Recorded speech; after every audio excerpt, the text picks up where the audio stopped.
বিষয়টা খুবই স্পর্শকাতর। মসজিদে মারামারি এটা একজন মুসলমানের জন্য কখনো কাম্য হতে পারে না।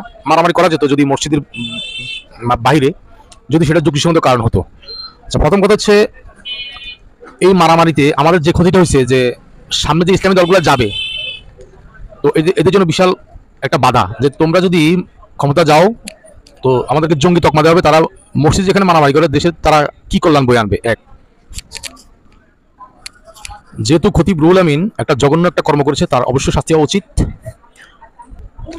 আর তার এটাও বোঝা উচিত যেহেতু পুরো গ্যাং চলে গেছে স্বৈরাচারের, তো তাকে যেহেতু স্বৈরাচার শাসক নিয়োজিত করেছে সেখানে, তো গ্যাং যেহেতু পালিয়ে গেছে, তার একটা অপদার্থ একটা ক্ষতি কীভাবে হয়, সে কীভাবে সে তো পালিয়ে গিয়েছে, তো সে নিশ্চয় খারাপ লোক না হলে তো পালানোর প্রশ্ন ওঠে না যে একজন ইমাম পালিয়ে থাকবে আবার সে মানে সদলে বলে সে আবার মসজিদে এসে হামলা করবে। নিঃসন্দেহে এই হামলার জন্য খতিব রুহুল আমিনকে দায়ী করে সর্বোচ্চ সাজা এবং নিশ্চিত করতে হবে।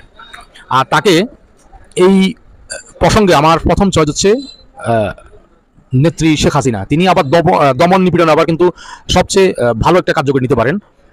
তিনি কিভাবে দমন করতে হয় আমাদের ওখান থেকে কৌশল গ্রহণ করতে হবে। উনি আবার এই ব্যাপারে কিন্তু ওনার এই জিনিসটা আমার খুব ভালো লাগে যে বিরোধীদেরকে কীভাবে দমন করতে হবে এই কৌশলটা আমাদেরকে শিখতে হবে। সর্বপ্রথম রুহুল আমিনকে রিমান্ডে নিয়ে ওই প্রত্যেক নামে লোপাতারি মামলা দেওয়া উচিত না। প্রথমে তাকে রিমান্ডে নিয়ে ইচ্ছাকরভাবে থেরাপি দিতে হবে যে তুই কাজটা কেন করলি, তার এটা জঘন্যতম অপরাধ। আল্লাহর ঘর মসজিদে সে হামলাকারী নিজে এটা সংগঠিত করেছে, সে দলবলে আসছে হামলা করার জন্য, এতে কোনো সন্দেহ নাই। তারপর তাকে রিমান্ডে নিয়ে তাদের নাম বের করতে হবে যারা তারা এই হামলায় অংশগ্রহণ করেছে। এই হামলার দায়ভার পরিপূর্ণ খতিব রুহুল আমিনের, এই দায় এড়িয়ে যাওয়ার কোনো সুযোগ নেই। তাকে সর্বোচ্চ শাস্তির আওতা আনতে হবে।